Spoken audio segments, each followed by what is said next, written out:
అమ్మ కడుపులో నుంచి బయటకు రాగానే కేర్మ్ అనే ఏడుపుతో మన శ్వాస మొదలవుతుంది. ఇక అప్పటి నుంచి ఆఖరి శ్వాస దాకా మన ఊపిరితిత్తులు నిరంతరాయంగా పనిచేస్తూ మనకు ప్రాణవాయువును అందిస్తూనే ఉంటాయి. ఇంతటి కీలకమైన ఊపిరితిత్తులకు ఏదైనా జబ్బు సోకి మందులు మరమ్మతులకు కూడా లొంగనంతగా మొరాయిస్తే ఒకప్పుడు తుది శ్వాసకు సిద్ధం కావడం తప్ప చేయటానికి ఏమీ ఉండేది కాదు. అయితే ఆధునిక వైద్యంలో అవయవ మార్పిడి సర్జరీలు బాగా ఊపందుకున్న నేపథ్యంలో నేడు ఊపిరితిత్తుల్ని కూడా చక్కగా మార్పిడి చేయడం సాధ్యపడుతోంది. సంక్లిష్టమైన ఊపిరితిత్తుల మార్పిడి గురించిన పూర్తి వివరాలని డాక్టర్ని అడిగి ఇప్పుడు తెలుసుకుందాం.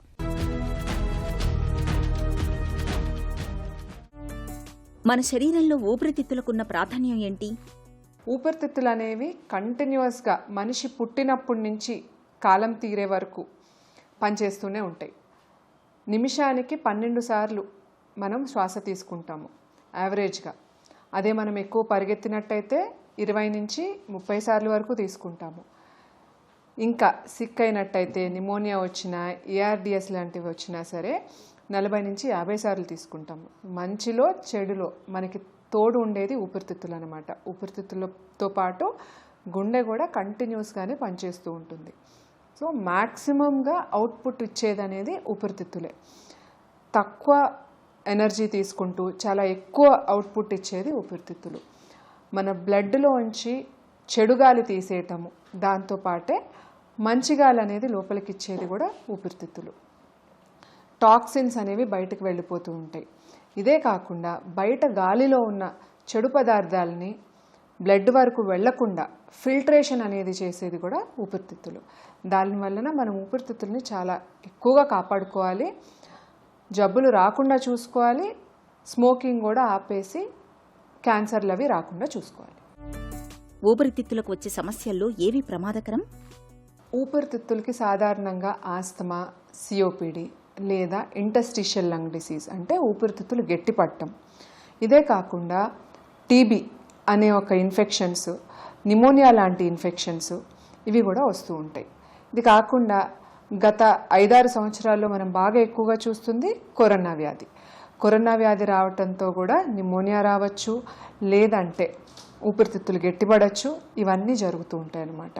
సో ఇవన్నిట్లో ఏది చాలా ఎక్కువ ప్రమాదకరం అనేది అనుకుందామంటే ఇంటర్స్టిషియల్ లంగ్ డిసీజ్. అంటే చాలా స్పాంజ్ లాగా మెత్తగా ఉండే ఊపిరితిత్తులు గట్టిగా పీచులాగా అయిపోతూ ఉంటాయి. అటువంటప్పుడు ఆక్సిజన్ అనేది అందదు. ఇది ఒక రకంగా చెప్పుకోవాలంటే క్యాన్సర్ కంటే చాలా ఎక్కువ ప్రమాదకరం. సో ఐఎల్డి అనేది అర్లీ స్టేజెస్లో తెలుసుకున్నట్టయితే మెడిసిన్స్తో దాని ప్రోగ్రెషన్ అనేది చాలా వరకు తగ్గించవచ్చు. ఎలాంటి పరిస్థితుల్లో లంగ్ ట్రాన్స్ప్లాంట్ని సూచిస్తారు?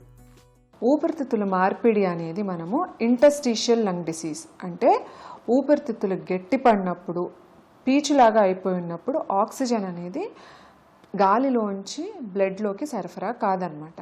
అటువంటప్పుడు ఊపిరితిత్తులు మార్చి కొత్త ఊపిరితిత్తులు పెట్టవలసి వస్తుంది. సూటబుల్ డోనర్ అనేవాళ్ళు ఉన్నట్టయితే ఈ ఊపిరితిత్తుల మార్పిడి ఆపరేషన్ చేయొచ్చు. ఇదే కాకుండా క్రానిక్గా తరచుగా స్మోకింగ్ చేసిన వారికి సిఓపిడి అనే జబ్బు వచ్చేస్తుంది అనమాట. సిఓపిడిలో కూడా తరచుగా దగ్గు, ఆయాసము ఇవన్నీ వచ్చి హోమ్ ఆక్సిజన్ డిపెండెన్సీకి వెళ్ళిపోతారు. అటువంటప్పుడు కూడా ఊపిరితిత్తుల మార్పిడి అనేది చేసినట్టయితే కొత్త లైఫ్ని ప్రసాదించినట్టు అవుతుంది పేషెంట్కి.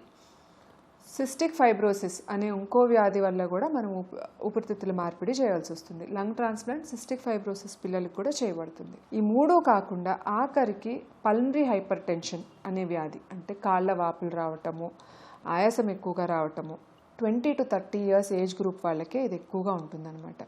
ఇది పల్మనరీ హైపర్ టెన్షన్ అనుకుంటాము. పల్మనరీ హైపర్ టెన్షన్లో కూడా లంగ్ ట్రాన్స్ప్లాంట్ లేదంటే హార్ట్ లంగ్ ట్రాన్స్ప్లాంట్, గుండె ఊపిరితిత్తులు 2 మార్చవలసి వస్తుంది. ఊపిరితిత్తి మార్పిడి విధానం ఎలా ఉంటుంది? ఊపిరితిత్తుల మార్పిడికి మనకి మెయిన్ 3 స్టెప్స్ ఉంటాయండి. దాత నుంచి మనం ఊపిరితిత్తులు తీసుకోవటము, అది తీసుకువెళ్ళి రిసిపియంట్కి పెట్టటము, ఆ తర్వాత రిసిపియంట్ ఆ ఊపిరితిత్తుల్ని యాక్సెప్ట్ చేయాలి. బాడీ యాక్సెప్ట్ చేయలేదు అంటే ఆర్గన్ రిజెక్షన్ అనేది జరుగుతుంది. దానికోసం కూడా తగిన చర్యలు తీసుకోవాలి, తగిన మందులు ఇస్తూ ఉండాలి.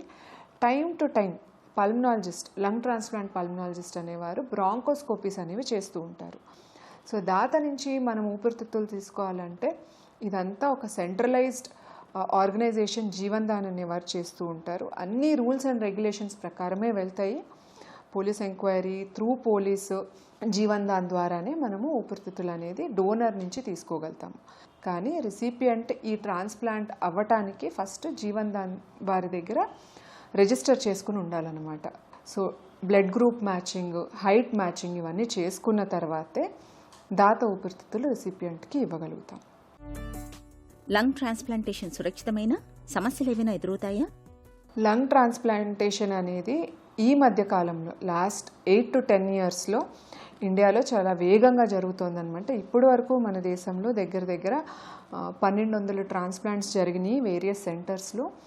సో మన సక్సెస్ రేట్ చూసుకున్నట్టయితే ఇదివరకు చూస్తే అమెరికా కానీ యూకేలో కానీ మన సక్సెస్ రేట్ కంటే ఎక్కువలాగా అనిపించేది. కానీ లాస్ట్ 4-5 years నుంచి లంగ్ ట్రాన్స్ప్లాంటేషన్ చాలా ఎక్కువగా జరగటం వల్ల ఇండియన్ డాక్టర్స్ అంటే మాలాంటి వారు అబ్రాడ్ వెళ్ళి నేర్చుకుని వచ్చి ఇక్కడ పేషెంట్స్కి చేయటం వల్ల సక్సెస్ రేట్ చాలా వరకు పెరిగిందండి.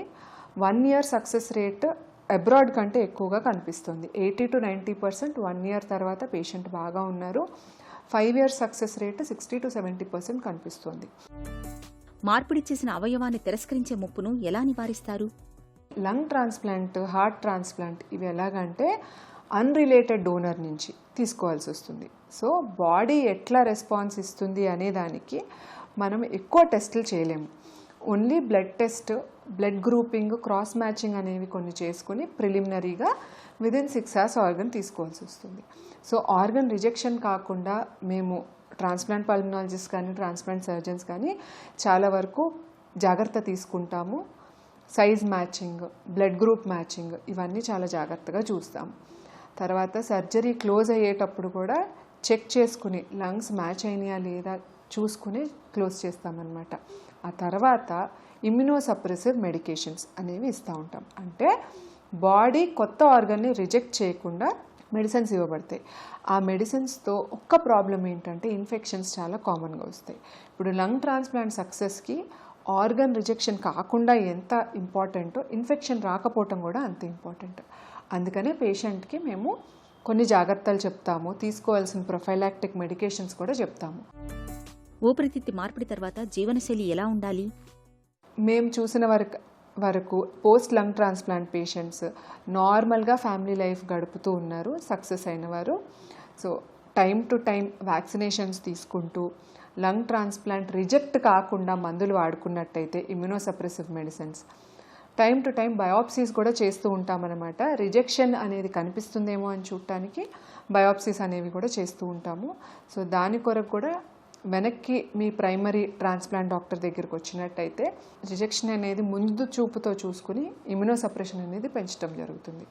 సో మీ డాక్టర్ విజిట్స్ టైమ్లీగా ఉండి మెడిసిన్స్ టైమ్లీగా తీసుకున్నట్టయితే ఒక నార్మల్ పర్సన్ కింద ట్రాన్స్ప్లాంట్ అయిపోయిన తర్వాత దినచర్య చేసుకుంటూ ఉండొచ్చు. ఊపిరితిత్తులు పూర్తిగా పాడై కొన ప్రాణంతో రోజులు లెక్కబెడుతున్న వారికి లంగ్ ట్రాన్స్ప్లాంట్ అనేది వరప్రసాదమే. ఊపిరితిత్తుని మార్పిడి చేయటం ద్వారా వారికి పునర్జన్మను ప్రసాదించవచ్చు అనటంలో ఎలాంటి సందేహం అక్కర్లేదు.